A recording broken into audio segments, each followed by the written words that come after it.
Miracle Boy Boxing, ladies and gentlemen. I am your host, the one and only Hosting Cruz, bringing you another exciting edition of boxing. Don't forget to hit and to like, subscribe to my channel. It's always greatly appreciated. Stay tuned. Miracle Boy Boxing, ladies and gentlemen. I am your host, Hosting Cruz. And guys, it seems to me that we have a new beast, an animal at 154 pounds, and now the new WBA interim junior middleweight champion of the world in Abass Baraou, 16-1, 9 KOs, who was coming into the fight with yonenis Tellez, who was undefeated, 10-0, 7 knockouts. Cuban talent, sensation, the interim WBA champion coming in. It was an upset. No one knew who Baraou was coming in. A lot of fans didn't know who he was. Some maybe, yeah. But he was coming off a 16-month layoff. And basically he was being used just as an opponent for Tellez. But little do they know, Tellez came prepared. He came hungry. He ain't fought in a minute.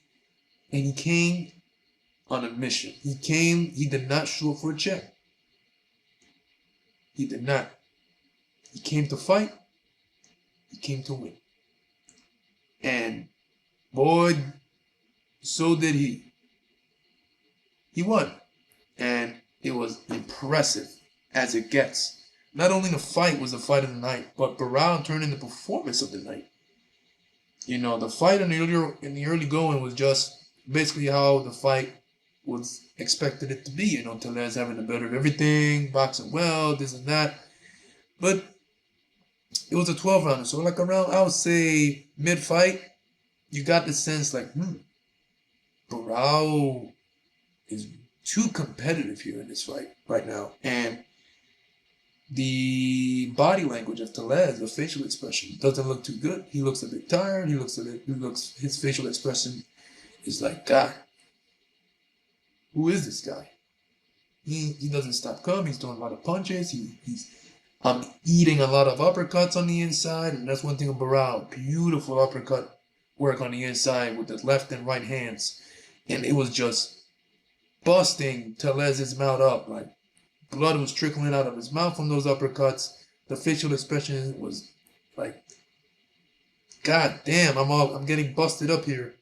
And Baraou was just showing the animal that he is. I'm an animal. And I did not come here to lie down, man. I ain't fought in a while. I'm hungry.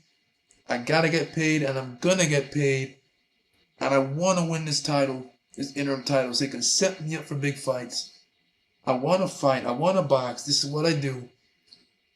And I need to make money in what I love to do, and that's to fight.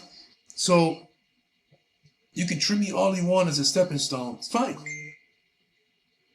But I come here to win, and that's what I'm going to do. And then midway through the fight and later on in the later rounds, it was just all gas, no brakes.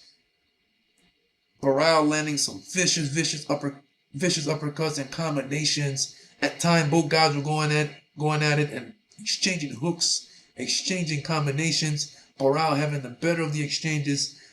Those uppercuts never stopped coming.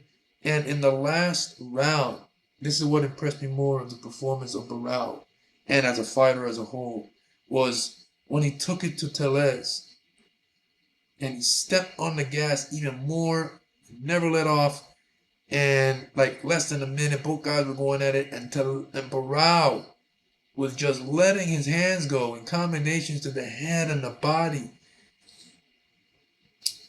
with vicious left hooks and right hooks, and a barrage of shots from Baraou, and Baraou eating shots at the same time. And what's happening here is that Baraou is in Tellez's face, smiling while he's giving and taking and just showing that I love this shit.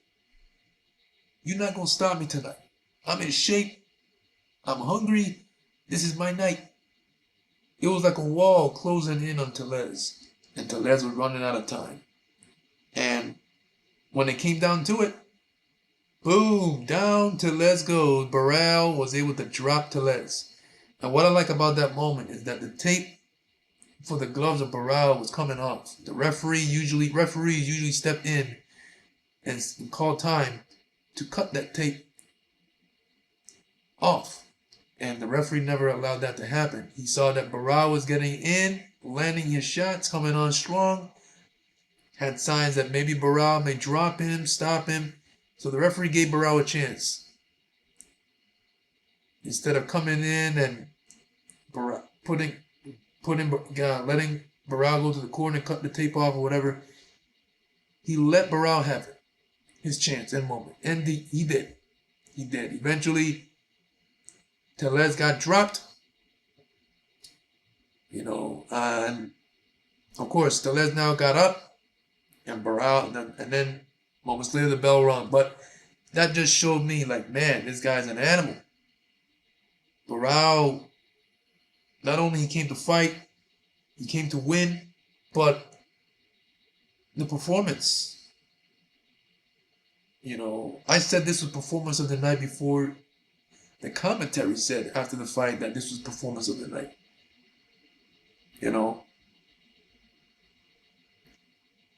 What a performance. And there's a new beast, an animal, at 154 pounds, and his name is Abass Baraou, 16-1, 9 knockouts. And Baraou, he turned in that performance after being out of the ring for 16 months. That's crazy. No signs of ring rust was ever shown.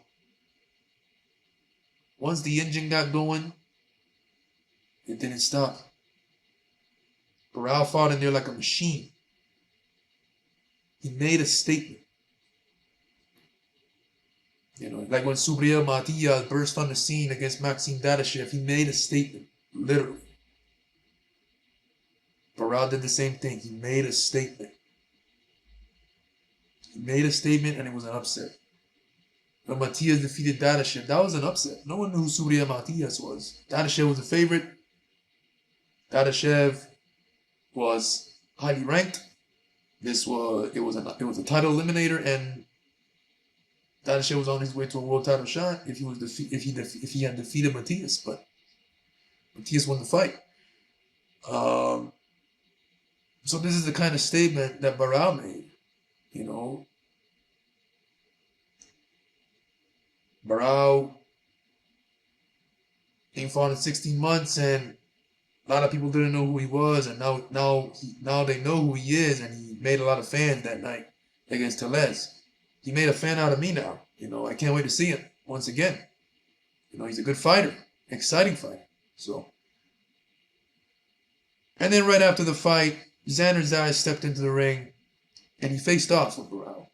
Now, Baraou is not the main WBA champion. He's the interim. So I would have understand the face-off if Baraou was the champ in the WBA, but he's not. He's interim. The thing is, once Crawford steps in to the ring with Canelo, Crawford is going to be stripped of that title, which will make Baraou the champ, not interim. So I can see why Zayas stepped in and faced off with Baraou, because Zayas obviously wants to unify the division. He wants to unify with Baraou, and that's a hard fight. That's not an easy fight, honestly, based on what I saw with Tellez. Because that same pressure, those same uppercuts, that same high work weight, it's going to come in. And Baraou, as you can see, is a very durable fighter. Seems to have a pretty solid chin. So that's a hard fight for Zayas, So I respect Zayas to going in there and stepping in and facing off with him. But so yeah, all in all, man, terrific performance. There's a new beast in town in the junior middleweight division, and I'm looking forward to what's next. Let me know what you guys think about Baraou's performance in the comment section below, and let me know what you guys think about him versus Xander Zayas in unification, WBA champion versus WBO champion. And what should be interesting scrap as well. Hard fight for Zayas, though. Hard fight. And there you have it. Miracle Boy Boxing. I'm your host, Austin Cruz. Don't forget to like and subscribe to my channel. It is always a pleasure to talk to you guys about boxing. And I'll see you guys in my next video. Peace.